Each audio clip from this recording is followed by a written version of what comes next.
আসসালামু আলাইকুম বন্ধুরা, কেমন আছেন? আশা করি ভালো আছেন। আমি আল্লাহর রহমতে ভালো আছি। বন্ধুরা, নোনা শাককে কে চিনেন? গ্রামের ভিতরে এই যে নোনা শাক, আজকে আমি নোনা শাক দিয়ে গুঁড়া মাছ দিয়ে রান্না করব। বন্ধুরা, হাতে মাখানো নোনা শাক দিয়ে গুঁড়া মাছ দিয়ে আমি রান্নার রেসিপি দেখাচ্ছি। বন্ধুরা, দেখতে থাকেন। আমি এটার ভিতরে দিছি কেন, আমি মনে করছি শাকটা এটার এই ফাইফিনটাতে আটবে, যার কারণে আমি এটার ভিতরে দিছি। লাস্টে দেখি না, এটা তো আটে না, তাই আমার চেঞ্জ করা লাগছে। এই যে ছোট ছোট যে ঝাটকার মাছটাই আর কি, পিচ্ছি পিচ্ছি, এটা গুঁড়া মাছ। আমি 250 গ্রামের মতন গুঁড়া মাছ দিয়ে দিচ্ছি বন্ধুরা। আর দিয়ে দিচ্ছি আমি এই যে, আমি মাছটা একটু ভালো করে দেখি যে মাছের ভিতরে কিছু আছে কি না। মাছটা গুঁড়া মাছ তো যত ধুইবেন তত ইয়ে করুন। আর আমি দিয়ে দিচ্ছি রসুন কাঁচামরিচ আমি দিয়ে দিচ্ছি বন্ধুরা। এই যে রসুন আমি 4 কোয়া ইন্ডিয়ান রসুন দিয়ে দিচ্ছি। আর আমি দিয়ে দিচ্ছি পেঁয়াজ, মানে এটা উপরে যতটুকু পর্যন্ত থাকে, তারপরে আমার চেঞ্জ হয়ে যায় যে আমি অন্যটা চেঞ্জ করব পরে, তাই আমি এটার উপরেই দিয়ে যাচ্ছি। আর দিয়ে গেছি লবণ, পরিমাণ মতন লবণ। দিয়ে দিচ্ছি হলুদ 1 চামচ, মরিচ 1 চামচ, একটু হালকা ধনের গুঁড়া, একটু হালকা জিরা। আর এখন আমি এটা চেঞ্জ করে নেব, কারণ তেল দিয়ে দিলে এটা ফাইফিনে লাগিয়ে থাকবো। আর নোনা শাকটা যে খেতে এতটা টেস্টি, আমি সাথে সাথে ভাত 2 প্লেট ভাত খেয়ে ফেলছি। এতটা মজা, আপনারা ট্রাই করে দেখতে পারেন। আমি কিন্তু তেল কিন্তু এই যে ঘুরে অল্প তেল দিছি, কিন্তু এত পরিমাণ তেল বাইরেছে আসলে বলার বাইরে। এই নোনা শাকটা যে আমি কখনো এভাবে ট্রাই করি না, কিন্তু নোনা শাকটা খুবই টেস্টি। মানে আসলে বুঝাই জানে যে এটা শাক দিয়ে আমি গুঁড়া মাছ রান্না করছি, না কাটা বাইরেছে না কিছু বাইরেছে, একদম সেম। আসলে অসাধারণ একটা মানে শাক এটা, যেটা আমরা ছোটোবেলায় এটা খাইছি গ্রামে, কিন্তু আমি এভাবে কখনোই খাই না। কিন্তু এতটা মজা লাগছে আসলে বুঝাইতে পারবো না। এই শাকটা এতটা টেস্টি। এই যে আমি যেহেতু এই শাকটা একটু টক টক, যার কারণে এটা খেতে এতটা মজা আমি আসলে বুঝতে পারি না। আর আর আমি যে ভালো করে এটা উল্টায়া পাল্টায়া এটা মাখতাছি বন্ধুরা, নিচ থেকে উপরের থেকে উঠাইয়া শাকটারে আমি নিচের আর হাতের পানি দিছি। আমি ফুল পানিও দেই না, জাস্ট হাত ধোয়ার পানিটা দিছি।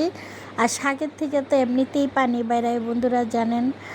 আর এই তো আমার একটু শাকটারে আমি খুব ভালো করে মাখতাছি, কারণ শাকটার ভিতরে সব কিছু যে ঢুকতে পারে, মানে পরিমাণ মতন যে সব কিছু অ্যাকুরেট হতে পারে। আর এই যে আমি হাত ধোয়ার পানিটা দিয়ে দিছি বন্ধুরা, বেশিও না পানিটা, জাস্ট একটু হাত ধোয়া। এই তো বলকানোর পরে শাকটা হয়ে গেছে। আর এই তো দেখতে থাকেন বন্ধুরা।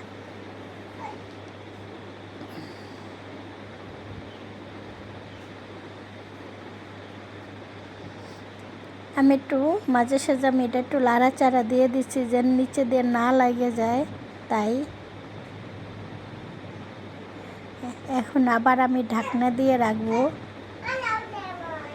এই যে হালকা ঝোল ঝোল রয়েছে, আমি আর একটু ঝোল কমাবো, যার কারণে এই শাকের থেকে যে একটা তেল বাইরে, সেই অনুযায়ী আমি ঝোলটা কমাবো।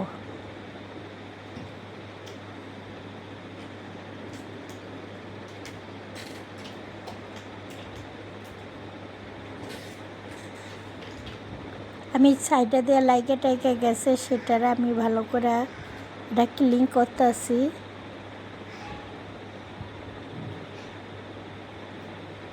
এই তো বন্ধুরা, আমার শাকটা আর একটু করবো, কারণ ঝোল টোল অলরেডি সব শুকিয়ে গেছে।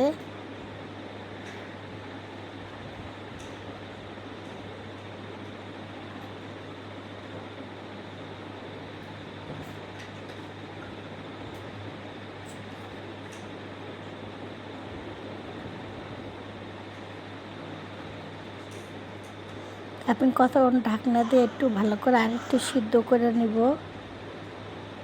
এত বন্ধুরা, আমার তরকারিটা হয়ে গেছে।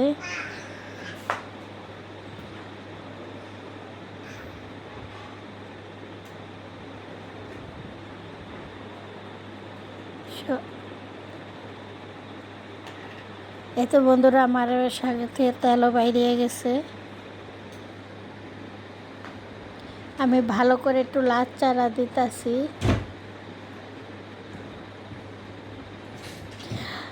আর আমার ভিডিওটা যে যেখান থেকে দেখছেন বন্ধুরা লাইক কমেন্ট শেয়ার করে দিয়েন, আর বেশি বেশি করে সাপোর্ট করেন আমার ভিডিও বানাইতে, এভাবে যে উৎসাহ হয়।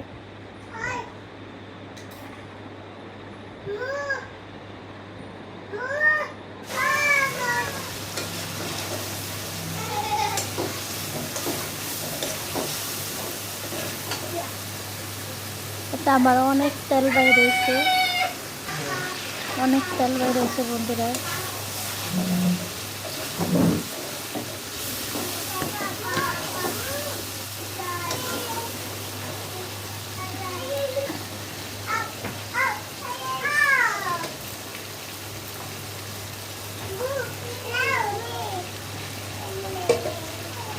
এখন আমার কি পরিমাণ তেল বাইরেছে, আর এইভাবে খেতে দেয় যে এতটা টেস্টে আমি তেল, কিন্তু এই তেল দিয়েও ভাত খাওয়া যায় অনেক মজা করে।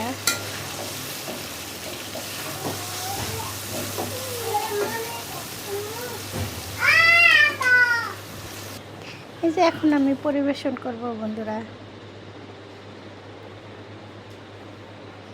এখন আমি এই তো কি সুন্দর, মাশাল্লাহ মাশাল্লাহ। এভাবে যে সত্যি আমি যে একদিন রান্না করতে পারবো আমি ভাবতেই পারি না। নোনা শাক দিয়া গুঁড়া মাছের রান্নার রেসিপি।